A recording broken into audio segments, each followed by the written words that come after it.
career development is not a science.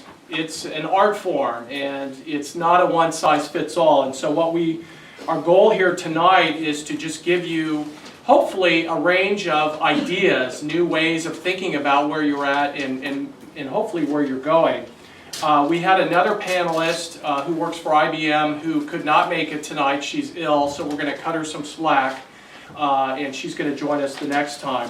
I want to just say a few things to kind of get the program started, to put some ideas on the table, and then we'll turn it over to our panelists who are going to talk a little bit, and then we're going to open it up to some question and answer, which is usually the best part of the program, because I think we want to hear what's on your mind and field some questions. And then finally, hopefully we're going to leave a few minutes for some networking, this thing we keep hearing about in DC, mingling and networking. Which we welcome you to come and talk to any of the panelists, or even talk amongst yourselves if you haven't met each other before.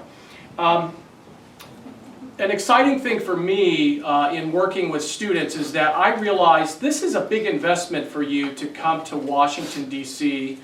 It costs more money, you're taking yourself away from your home campus, you're making sacrifices, but at the same time it's really a great set of people that we get to work with, because you're kind of the self-motivators. You could easily be sitting back on your home campus, watching basketball and hanging out, but instead you decided to stretch yourself a little bit and to put yourself out there in ways that hopefully are beyond your comfort level a little bit. So we really like this group because again, you're not the typical college student. You've made that investment.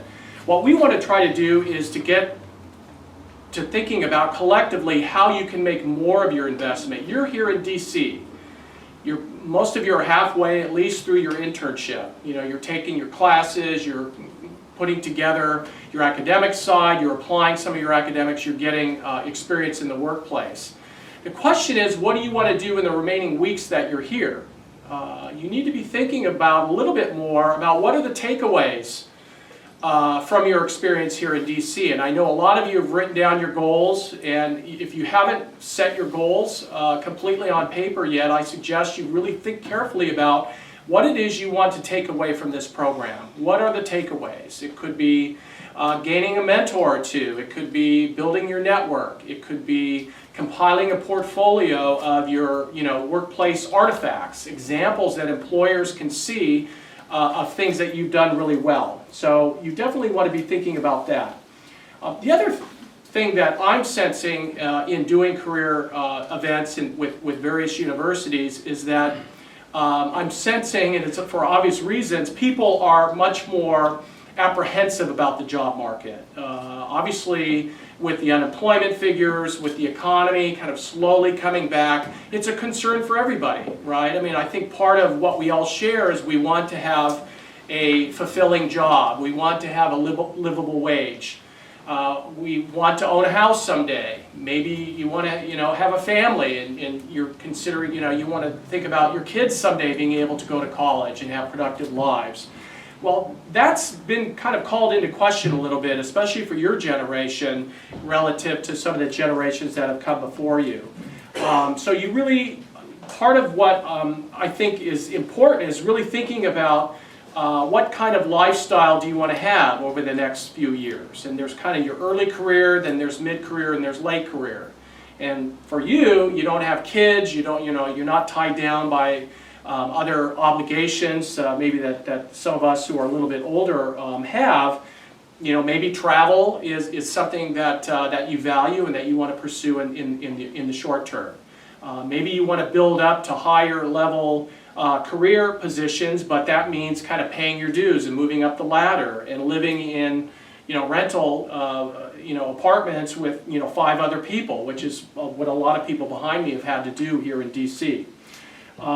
Also, the labor market is in flux. While, for example, statistics show that the unemployment rate for college graduates is still pretty low, I think it's around 5%, 6%. Statistics also show that about 40% or higher of college graduates who are getting jobs that don't require 4-year college training.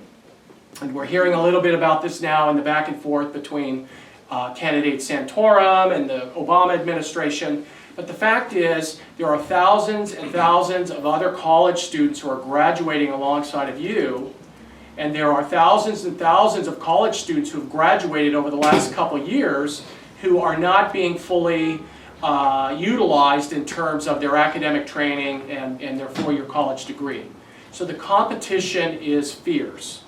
And employers are now in the driver's seat. It's not like when you apply for jobs, like in the old days, you would get a nice letter or an email saying, thank you for applying, we'll get back to you if we want to interview you. Now you hear nothing. I mean, a lot of times you think, well, you're applying for these jobs, but there's really not a job there. So it just adds to the uncertainty. And so I'm hoping that we can put this all in perspective and hopefully gain some further ideas and strategies for how we move forward. There is a concept called career competency. And these days, you have to work on your career competency. It's just survival of the fittest, especially for people like you who are just going to be entering the job market full time. There's a saying, success is a combination of preparation and luck. Okay? Preparation and luck. The preparation part, you're doing a lot of that right now. Okay? You're getting those workplace skills. You are networking, you're trying out different career fields, so the preparation part is going. But luck is something you also have to push a little bit forward as well. Good things can happen to you, but you have to be ready to take advantage of good things. You have to be open to the idea that maybe something's good is proposed to you. It's not quite what you thought you wanted. Maybe you wanted to go to law school, or you wanted to work in Congress. That didn't come up, but maybe there's somebody else here in DC who's saying, well, I think we might have a position opening up, or we can turn your internship, which is now unpaid, into a paid fellowship, and we can employ you for the next 3 or 4 months. And so part of maneuvering through these challenging economic and labor market times is being open to maybe opportunities that you hadn't considered. But that could turn out to be actually excellent for you. Part of career competency is also understanding yourself and who you are and what drives you. And, in a way, we're all driven by the need to make a living. So obviously salary, right, and pay for, our hard work in getting through college and through, taking on student loans, pay is obviously a primary goal and a primary value that we have. But you also want to be thinking about what are some other things that that drive you and that you feel are important. It could be issues that you're passionate about. It could be human rights or the environment. It could be certain types of things that you do in the work world. Some of you may have tried your hand at developing websites and found out, actually, I'm pretty good, and people seek me out for that skill, and it's kind of rewarding. Others, I've had students who ended up having to do grant writing, and they say, Professor Clark, I don't want to do grant writing for a living. But at the same time, they're gaining a skill, a fundamental skill that it's what we call a transformable skill or a transferable skill. If you can write grants, or if you've done a little bit of event planning, or if you know a little bit of HTML and you help people build their websites, these are skills that you can take to other places. And hopefully at some point those will link up with your passions and with your values.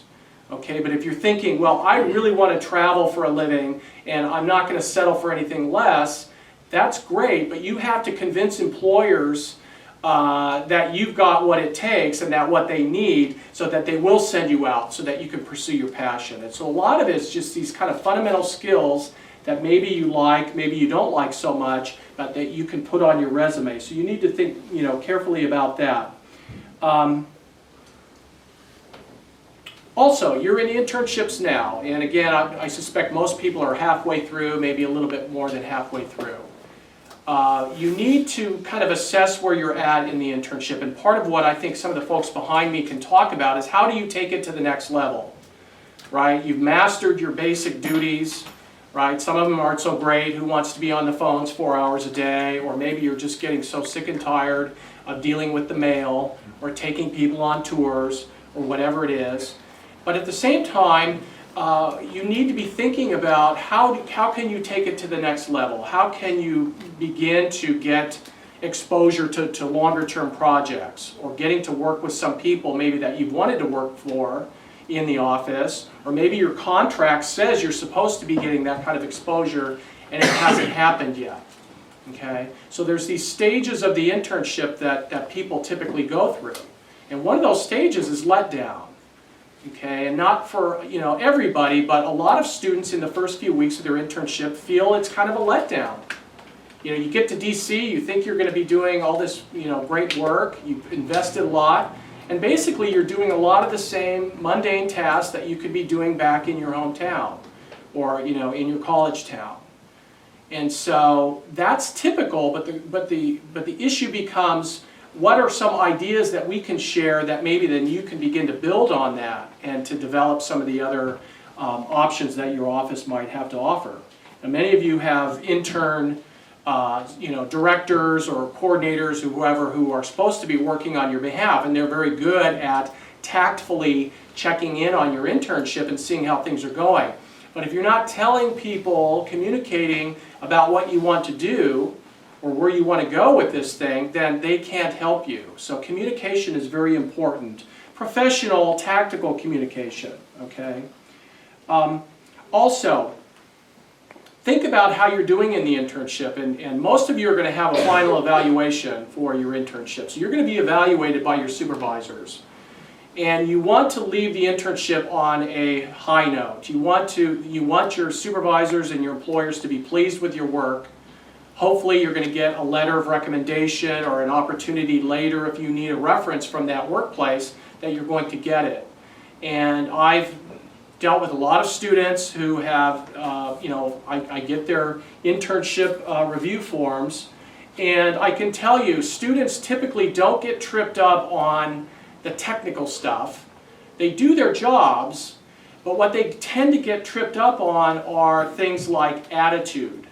And even students that are really great and doing well and everything else, there will be a little glitch on that review, and it'll say, does it take criticism very well, or does it respond favorably to constructive feedback?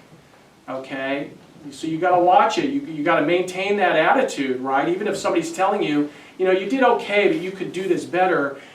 You got to watch. You don't want to get defensive, okay? Because that's the kind of thing that they notice. So it's not your GPA, it's not your skills, it's more your fit in the organization and your attitude.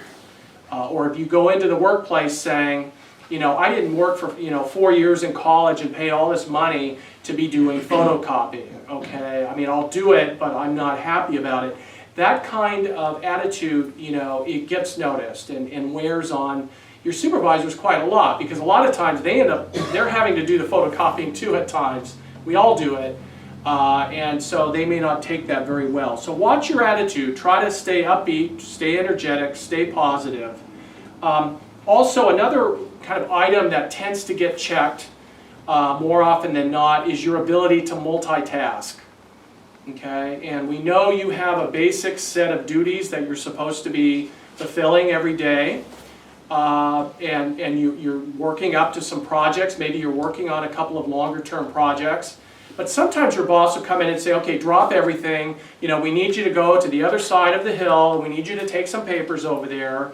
Or we're going to divert you for a day and a half to help us get ready for the conference. And if you do the old eye roll, right, or you just kind of feel like, you convey this sense that, well, I'm doing this and I'm comfortable with this. Again, that's an attitude that you can sabotage yourself. So I just wanted to put that out there. Attitude, multitasking, communication are very important for you to succeed where you're at right now. Finally, I've asked our great panel to basically weigh in on a number of different items. Obviously, we want to talk about, again, how you can make the most of the time you're still here.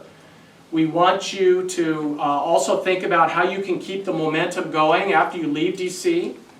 and how you keep these contacts going, how you generate all your hard work into further success wherever you're going. Okay, so they're prepared to do that. So let me go ahead and introduce our panel now, and I'll turn it over to them because they have the real information here. And Dawn, that's good. You put yourself in the anchor spot. That's kind of a tradition. Dawn is our anchor man, as always. Purely coincidence. Purely coincidence. We have here Angela Werderman, who is an MSU, Michigan State alum, who went through I was actually her instructor at some point. And she was a criminal justice major, and her internship was with the U.S. Marshals Service in D.C. And she is currently at Sayers and Associates, where she serves in 2 positions as Special Security Officer and Business Management Assistant. And she served in a prior position of that where she did background checks, but that's super secret, so we can't really talk about that. But she seems to be happy where she's at. So Angela, we're glad to have you. Next to Angela, we have Adrian Walker, also Michigan State University alum. And Adrian, while he was in the program here in DC, interned at Emily's List in the political division. And he is currently in the Washington office of Senator Debbie Stabenow, and is her executive assistant and kind of the go-to guy in the office. And we're glad to have you, Adrian. Thank you for coming again. Over here in the other ornate side of the room, we have Bradley Ballou from North Carolina. In fact, is a graduate of UNC Wilmington. Kind of nice little beach town, right, Bradley? Very nice. And Bradley actually and I worked together with the old University of North Carolina and Washington program, so he lived over in the Congressional Building for a couple of years and was my right-hand guy, and we put out all kinds of fires, and it was really fun. Bradley, during his time with University of North Carolina and Washington, also got his master's in political management at George Washington University.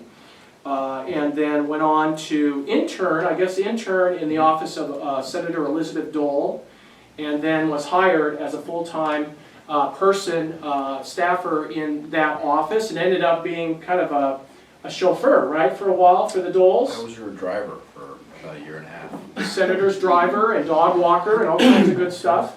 Unfortunately, Senator Dole lost her bid for re-election, and so Bradley found himself looking for other types of employment, and has since landed in a really nice job as Director of Federal Governmental Relations for the University of North Carolina. And when I say the University of North Carolina, I mean the whole system, which is, what, 15 campuses? 17. 17 now. See, wow, that shows how much it's changed. They've added a couple of campuses. So Bradley, it's great to have you back as well. And then finally we have Dawn Owens, who is currently Communications Director with the Strengthen Social Security Campaign. And Dawn has a long resume, including waiter at Clara's Seafood Grill.